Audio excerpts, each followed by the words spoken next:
Assalamualaikum warahmatullahi wabarakatuh. Bertemu lagi dengan channel CC Karuliani.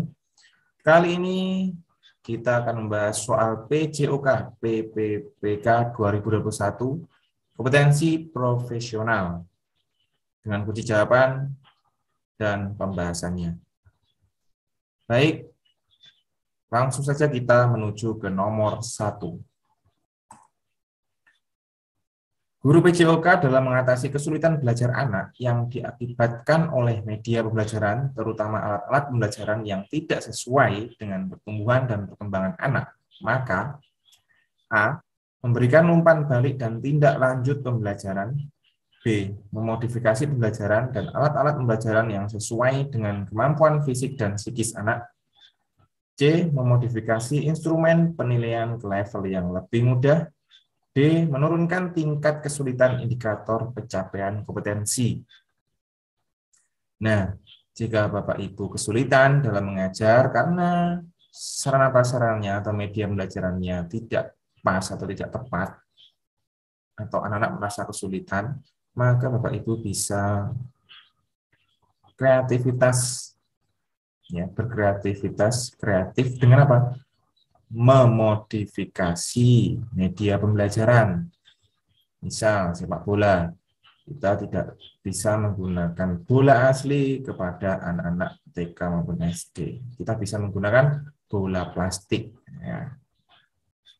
Dan anak SD biasanya voli seperti itu. Voli kalau masih SD kelas 1 sampai atau kelas rendah, biasanya kita menggunakan bola plastik ya. Jadi kalau sudah kelas tinggi kita ajarkan bola yang pas, yaitu nomor 4 ya, bola 4, bola voli. Jadi jawaban di sini yang benar adalah B, modifikasi pembelajaran dan alat-alat pembelajaran yang sesuai dengan kemampuan fisik dan psikis anak. Lanjut kita nomor 2, guru menjadi fasilitator dan mediator bagi peserta didik untuk mengembangkan potensinya. Salah satu cara guru PJOK adalah memfasilitasi siswa untuk menggali dan mencari informasi secara mandiri dengan berkreasi, mengekspresikan apa yang diinginkan. Hal tersebut di atas merupakan pendekatan teori.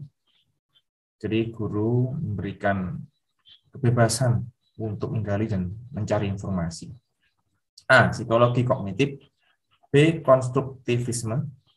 C. Naturalisme. D. Behaviorisme. Di sini guru memberikan kebebasan untuk menggali dan mencari informasi secara mandiri dengan berkreasi, mengekspresikan apa yang diinginkan. Jadi di sini jawabannya adalah yang paling benar adalah B. Ya. Konstruktivisme, membangun pengetahuan dengan mencari informasi-informasi yang ada. Jadi kita coba pembahasannya seperti apa. Psikologi kognitif adalah cabang ilmu psikologi yang mempelajari proses mental seperti perhatian, penggunaan bahasa, daya ingat, persepsi, pemecahan masalah, kreativitas, dan pola pikir. Teori pembelajaran konstruktivisme adalah sebuah teori belajar pendidikan yang mengedepankan peningkatan perkembangan logika dan konseptual pembelajaran. Seorang konstruktivisme percaya bahwa belajar hanya terjadi ketika ada pemrosesan informasi secara aktif sehingga mereka meminta pembelajar untuk membuat motif mereka sendiri dengan menghubungkan pengetahuan baru dengan motif tersebut. Jadi dia mencari karena dia ingin mencari apa yang dia cari. Dicari dengan kebebasan mereka sendiri. Menurut teori behaviorisme, pembelajaran merupakan sebuah hasil dari respon seseorang atau stimulus yang diberikan. Behaviorisme merupakan pandangan yang menganggap seseorang pembelajar pada dasarnya pasif, namun merespon stimulus dari lingkungan. Jawabannya adalah B. Konstruktivisme. Nomor 3. Pada materi aktivitas kebugaran, sekolah tidak memiliki sarana dan prasarana yang mendukung pembelajaran tersebut karena bentuk bangunan sekolah yang sempit dan berlantai 3. Mengingat kondisi tersebut, tindakan apakah yang tepat harus dilakukan guru PJOK? A. Mengganti materi yang sesuai dengan ketersediaan sarana yang ada. B. Mengalihkan pembelajaran ke sekolah lain yang terdekat. C. Mengganti dengan materi teori. D. Proses pembelajaran dilakukan di dalam kelas dengan memodifikasi jenis aktivitas kebugaran. Pilihan D ini yang paling benar. Jadi kita bisa membawa anak-anak ke kelas, kemudian dengan kondisi kelas kita bisa modifikasi kelas itu menjadi tempat belajar anak untuk aktivitas kebugaran jasmani, ya. Seperti itu. Yang penting kreativitas guru, ya. Jadi jawabannya adalah D. Lanjut kita ke nomor 4. Penjelasan dari elevation pada metode RISE dalam pertolongan pertama.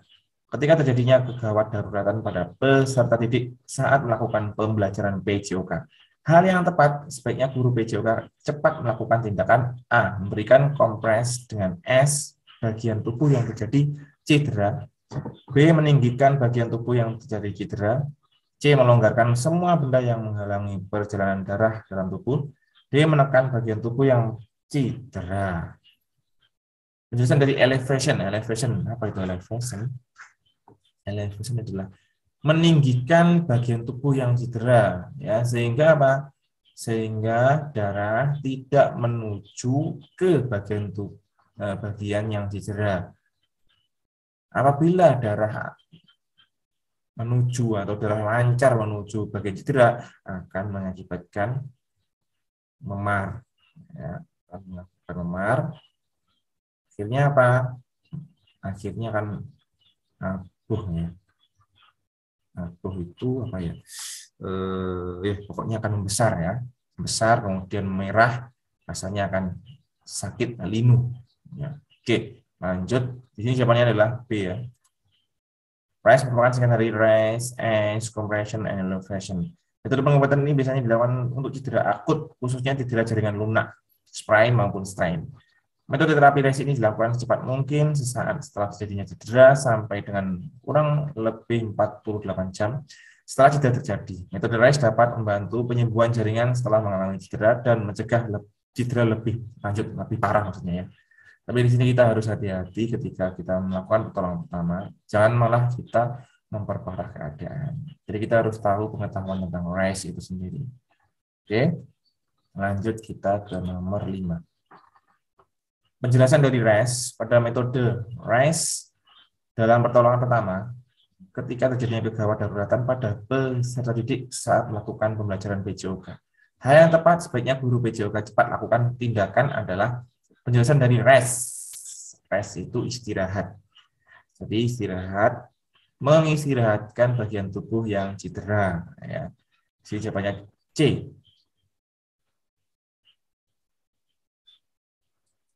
Nomor 6.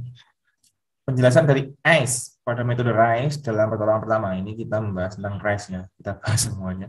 Ketika terjadinya kegawat daruratan, dan ini ditanyakan adalah ICE pada metode RISE. Jadi di sini ICE itu es dingin. Jadi mengompres dengan es bagian yang terjadi cedera. Tujuannya untuk apa? Dikasih es agar pembuluh darahnya mengecil, ya, sehingga akan memperlambat aliran darah ke bagian tubuh yang cedera, sehingga rasanya akan sedikit terobati, ya, linunya akan sedikit terobati. Coba saja setelah kasih es beberapa menit kemudian es itu diambil atau dipindah, pasti akan mengalir lagi, kemudian rasa cenut-cenutnya akan kembali lagi, linu sekali. Ya, itulah fungsinya es, memperkecil aliran darah atau memperkecil pembuluh darah. Oke, tapi kita coba kembali lagi, ya, yang tadi itu apa? Rest, istirahatnya. Tujuannya istirahat tadi apa? Mengistirahatkan bagian tubuh yang cedera, ya. Tujuannya adalah agar tidak memperparah keadaan, ya. Pertama tidak memperparah keadaan, kemudian tujuan yang kedua adalah agar yang cedera tadi tidak, misalnya kalau patah tidak tergeser, kemudian kalau sangat darurat agar tidak lebih parah lagi. Jadi tetap diistirahatkan bagian tubuh yang cedera, jangan sampai bergerak-gerak, akan lebih parah kalau bergerak-gerak, ya. Kita lanjut ke nomor 7.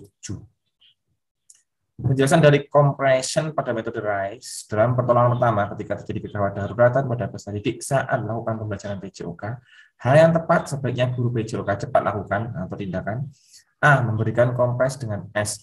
Oke, langsung aja penjelasan dari compression. Compression itu kompres, jadi mengompres atau membalut bagian yang luka. Di sini ya, kan?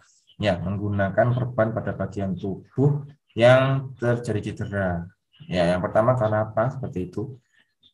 Supaya jaringan-jaringan yang rusak itu tadi tidak akan bertambah parah. Karena jaringan-jaringan tadi dialiri darah, ya. Makanya harus dikompres dengan es agar alirannya sedikit lambat.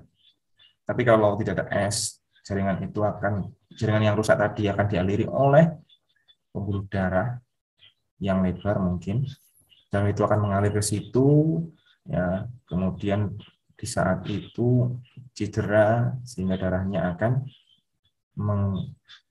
menumpuk di situ. Akhirnya apa? Akhirnya di situ jadi penumpukan darah, kemudian akan mengembang, membesar. Nah, di sini penggunaan perban inilah dibutuhkan untuk menekan pengembangan dari yang cedera tadi. Ya, biasanya seperti itu. Ataupun kalau cederanya mungkin patah, nah itu juga bisa. Jadi untuk memperkecil kerusakan, kita bisa gunakan perban untuk menjaga agar tubuh tidak bergerak. Oke, lanjut kita ke nomor. Jawabannya compression ya, jawabannya D, menggunakan perban pada bagian tubuh yang cedera. Lanjut kita ke nomor 8. Komponen rancangan pembelajaran terdiri dari KI, KD, dan IPK. KI kompetensi inti, KD kompetensi dasar, dan IPK. Ini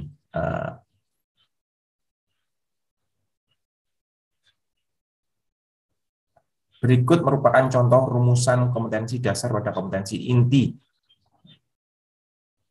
K4 itu praktek, mempraktekkan. Dalam PJOK yang jadi mempraktikkan ya, KI1, KI2, KI1 itu spiritual, KI2 sosial, KI3 pengetahuan atau kognitif, KI4 itu praktek, mempraktikkan. A. Mempraktikkan pola gerak dasar lokomotor yang dilandasi konsep gerak dalam berbagai bentuk permainan sederhana lokomotor ya. B. Menunjukkan perilaku santun sosial ini. C. Memiliki perilaku jujur sosial. D. Menyajikan pengetahuan faktual dalam bahasa ini. K3 ya. Jadi di sini jawabannya adalah A. Mempraktekkan.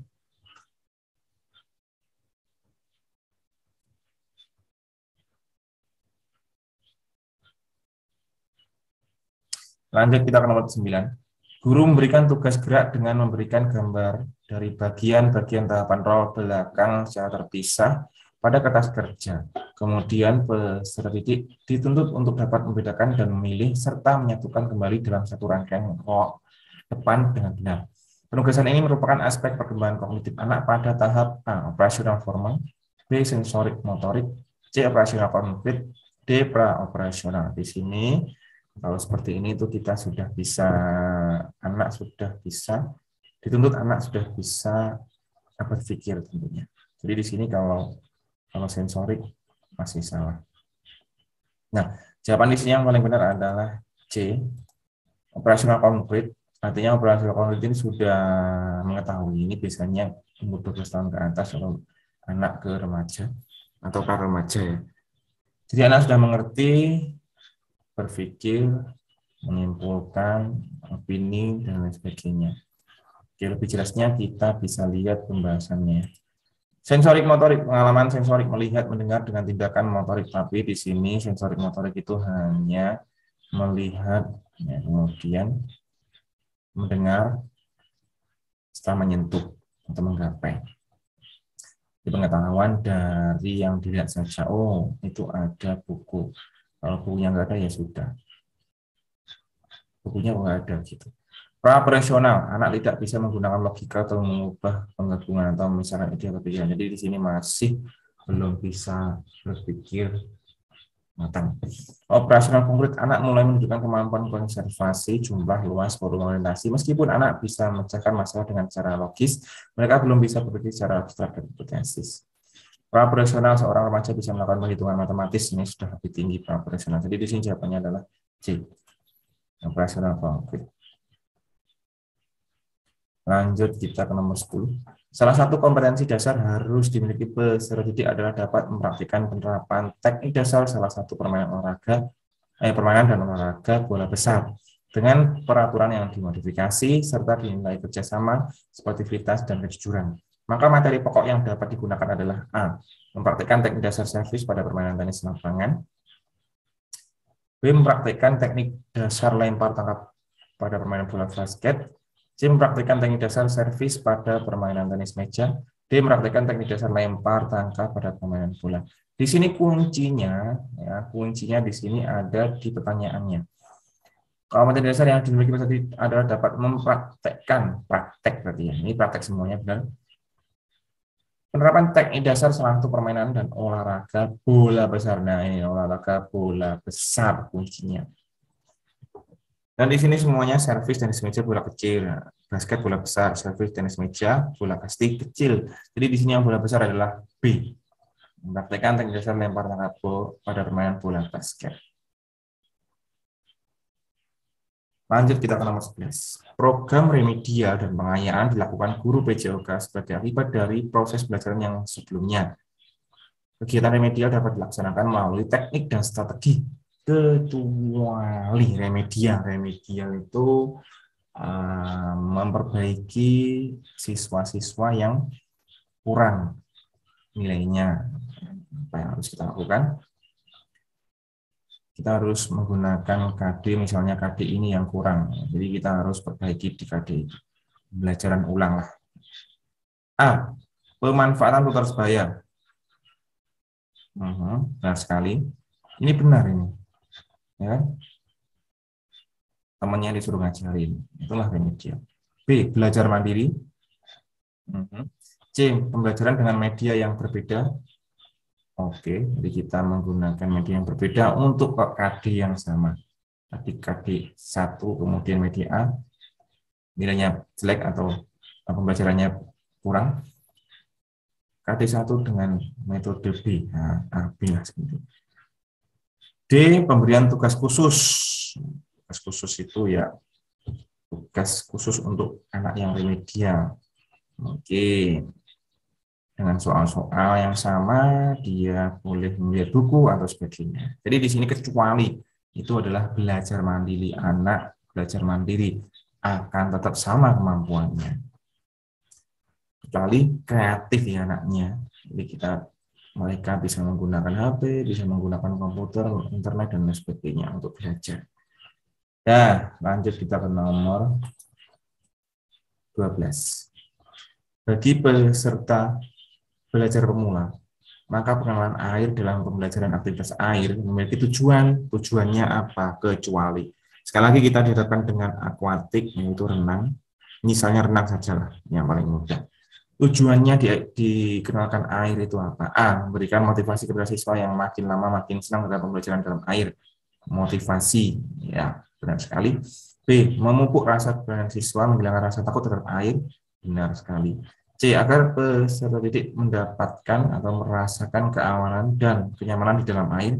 Oke, kita lihat lainnya. D. Agar peserta didik dapat mengetahui dan merasakan pengaruh air terhadap keseimbangan tubuh dan gerak. Benar, ini benar. Jadi adaptasi ya. Bergerak di atas air dan di dalam air itu berbeda. Mereka akan adaptasi. Jadi di sini jawaban yang paling salah ya. Kecuali karena A, C. Agar peserta didik mendapatkan, merasakan keamanan dan kenyamanan di dalam air. Ngapain? Lanjut kita ke nomor 13. Menjelang pertandingan olahraga antar sekolah kelihatan peserta didik gelisah, muka pucat, keluar masuk toilet, dan gangguan tidur. Gejala tersebut merupakan ciri dari kecemasan. Langkah yang memungkinkan dapat ditempuh guru PJOK untuk menanggulangi gejala kecemasan peserta didik tersebut kecuali lagi. Ingat hati-hati, kalau kecuali berarti jawaban yang salah. A. Message dan latihan konsentrasi. B. Message dan akupuntur. C. Pendekatan emosional kepada peserta didik. D. Latihan pernapasan dan konsentrasi. Oke, dari gejalanya di sini dia apa ya? Nggak pede, gelisah, kecemasan, dia merasa cemas. Jadi pilihan C dan D ini benar. Kita motivasi itu emosional. Latihan pernapasan, kita kasih latihan pernapasan supaya anak tenang lagi. A. Message dan latihan konsentrasi. B. Message dan akupuntur. A dan B, message-nya ini salah. Tapi yang A di sini ada konsentrasi, latihan konsentrasi sama dengan D. Ini benar. Jadi ini setengah-setengah, setengah benar, setengah salah. Yang B, message dan akupuntur. Ngapain akupuntur? Ngapain dipijit? Ngapain ditusuk-tusuk? Dan sebagainya. Ya. Message sendiri adalah pijatnya. Kalau akupuntur itu dengan teknik tertentu. Jadi di sini kecuali yang salah adalah B, message dan akupuntur. Lanjut nomor 14. Pada sesi akhir pembelajaran, guru PJOK meminta peserta didik secara bergantian menyampaikan hasil dari proses pembelajaran di hadapan guru dan siswa lainnya. Mempresentasikan ya ini. Pada pendekatan saintifik, aktivitas pembelajaran tersebut di atas merupakan tahap A, menilai, B, mengkomunikasikan, C, menggali informasi, D, mengevaluasi. Jawaban yang paling tepat adalah jelas mengkomunikasikan, mempresentasikan kepada teman dan guru. Adalah gampang. Lanjut kita ke nomor 15. Pada saat pembelajaran PJOK dengan aktivitas lari cepat dengan waktu relatif singkat, tetapi siswa merasa keesokan harinya kakinya terasa pegel dan nyeri berlebih. Kondisi tersebut secara fisiologis dikarenakan fisiologi itu organ tubuh, organ dalam lah. A. Kegiatan terlalu dipaksakan sehingga otot terkejut. B. Berkurangnya suplai oksigen ke otak. C. Kondisi sisa pembakaran yang tidak terbuang dalam bentuk asam laktat. D. Sisa pembakaran yang gagal dibawa darah ke otak. Ya. Di sini bisa diakibatkan 1. Kurang pemanasan, 2. Tidak melakukan pendinginan, 3. Sudah melakukan pemanasan, sudah melakukan pendinginan, tapi di dalam latihan intinya dipaksakan. Dianya bisa 50%, paksa 60%, 70% beban, dan akhirnya ototnya terkejut dan cedera. Sakit semuanya ya, rasanya pegel, sakit semuanya. Itulah hal yang dipaksakan tidak baik. Jadi A, jawabannya adalah A. Nomor 16. Guru PJOK akan mengajarkan konsep gerak yang benar pada siswa. Kebenaran gerak disimpulkan oleh siswa sendiri. Proses pembelajaran, guru menugaskan siswa untuk melakukan pendinginan. Guru menugaskan siswa untuk melakukan pendidikan guna menemukan berbagai fakta sebagai kesimpulan gerak. Pendidikan ini bisa mencari, melihat video, dan lain sebagainya. Model apakah itu? Model yang digunakan gurunya apa? Dari jabaran tadi. A. Project-based learning. Project-based learning. Permasalahan ya. Bedanya enggak. B. Problem-based learning. Permasalahan penyelesaian. C. Inquiry-based learning. D. Discovery-based learning. Apa ini ya? Kita langsung saja melihat pembahasannya biar lebih paham. Kalau saya salah menjelaskan lebih parah lagi. Kunci jawabannya adalah C. Inquiry learning. Apa itu inquiry based learning?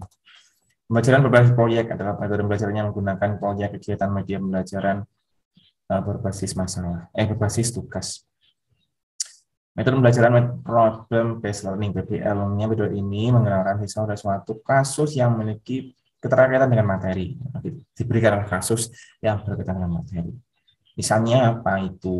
Seperti lari cepat. Ya, lari cepat dihubungkan dengan maling. Saat Tony mengejar maling, larinya cepat sekali, lari cepat. Nah, itu. Pembelajaran berbasis inquiry merupakan salah satu bentuk pembelajaran aktif yang dimulai dengan mengajukan pertanyaan, masalah-masalah atau skenario. Kalau tadi dikasih pertanyaan, dikasih soal, disuruh menjawab sendiri dengan berpikir. Discovery learning. Jadi bila individu terlibat terutama dalam penggunaan proses mentalnya untuk menemukan beberapa konsep dan prinsip. Discovery dilakukan melalui observasi, klasifikasi, pengukuran, prediksi, penentuan, dan inferensi. Bicaranya C ya teman-teman. Lanjut kita nomor 17. Pada pembelajaran PJOK tingkat SMP, seorang guru perlu melakukan modifikasi untuk menyesuaikan tingkat pertumbuhan dan perkembangan siswa. Berikut yang bukan merupakan unsur modifikasi pada permainan sepak bola. Bukan unsur modifikasi. Jadi yang salah ini. A. Jumlah pemain 7 orang, benar. B. Ukuran gawang diperkecil, oke. C. Waktu permainan menjadi 1 kali 15 menit. D. Ukuran lapangan dipersempit. Ya. A, B, dan D itu benar. Sedangkan C di sini kurang jelas ya. Harusnya kan 2 kali 2 babak. Jadi di sini cuma 1 babak. Waktu permainan menjadi 1. Dan sebenarnya 2 kali 15 menit cukup bagus. Jadi jawaban di sini adalah C. Nomor 18. Seorang guru memberi pembelajaran gerak kepada peserta didik, yaitu gerakan memantulkan bola tenis ke tembok dengan tangan kiri, kemudian ditangkap dengan tangan kanan. Ini termasuk dalam kebugaran jasmani ya, koordinasi. Kemudian yang ditingkatkan oleh guru adalah kecepatan gerak, B, koordinasi gerak, C, reaksi gerak, D, kelincahan gerak. Di sini sudah ada jawabannya, koordinasi gerak. Koordinasi adalah tangan kanan, tangan kiri, kemudian mata. Nah, itu yang dicari. Lanjut nomor 19. Mengajar materi gerak atletik sering kurang diminati oleh peserta didik. Cara berikut yang dapat diminati dan menyenangkan untuk peserta didik. Cobalah untuk kreatif kalau anak-anak kurang minatnya, kurang semangat. A. Kecuali kurang lengkap tadi yang saya baca. Peserta didik, kecuali lagi. A. Memperhatikan karakteristik usia anak yang mengikuti pembelajaran, benar sekali. B. Memberikan materi sesuai dengan karakteristik peserta didik, benar. C. Menggunakan media tidak baku yang penting dapat mendukung proses pembelajaran mencapai tujuan. Tidak baku dapat mendukung proses pembelajaran mencapai tujuan. Pembelajaran mencapai tujuan. Oke. D. Materi diberikan dalam bentuk permainan atau bermain biarpun tidak sesuai dengan konsep geraknya. Ini yang salah. Kenapa tidak sesuai dengan konsep geraknya? Kalau sepak bola ya sepak bola dengan teknik sepak bola, dengan gerakan sepak bola, bukan dengan tangan, tapi dengan kaki. Konsepnya seperti itu. Jadi jawabannya adalah D. Lanjut nomor 20. Seorang pesepak bola dengan menendang bola mengirimkan ke penjaga gawangnya dan bola tersebut ditangkap dengan tangan. Maka yang terjadi adalah A. Dianggap kesalahan dan dihukum penalti. B. Dianggap kesalahan dan dihukum tendangan bebas. C. Dianggap kesalahan dan dihukum tendangan tidak langsung. D. Dianggap kesalahan dan dihukum tendangan sudut. Nah, biasanya ini jarang terjadi. Namanya back pass ya. Back pass itu mengumpan ke belakang. Bukan back ball, tapi back pass. Mungkin saat menyerang, kemudian buntu kembali ke belakang, kemudian terjadi serangan balik, akhirnya gopo, tidak amankan kiri, sudah ada musuh, akhirnya dipasingkan ke penjaga gawang. Dan tidak sadar penjaga gawangnya mungkin tidak konsentrasi, akhirnya bola itu disentuh. Maka apa yang terjadi? Dianggap salah. Pas penjaga gawang karena disentuh bolanya. Nah, tempatnya berdiri tadi atau tempatnya disentuh bolanya tadi, itulah tempat yang dimana akan ada hukuman tendangan. Nah, di sini tendangan apa? Tendangan bebas tidak langsung. Jadi harus dioperkan dulu ke temannya. Kalau langsung berarti langsung menuju ke gawang. Kalau tidak langsung berarti tidak boleh langsung ke gawang, harus dioperkan ke temannya. Jadi 2 sentuhan. Makanya ada tendangan yang sangat dekat sekali dengan garis gawang. Coba searching. Itulah disebut dengan tendangan tidak langsung akibat kesalahan kiper yang kurang konsentrasi. Baik, jadi di sini jawabannya adalah dianggap kesalahan dan dihukum tendangan tidak langsung. Jawabannya adalah C. Oke, terima kasih. Sampai di sini dulu video kali ini. Semoga bermanfaat. Tetap semangat. Jangan mudah menyerah. Hadapi tahap kedua. Seleksi PK dengan rasa percaya diri. Terima kasih. Sampai jumpa di video selanjutnya. Saya akhiri. Wassalamualaikum warahmatullahi wabarakatuh.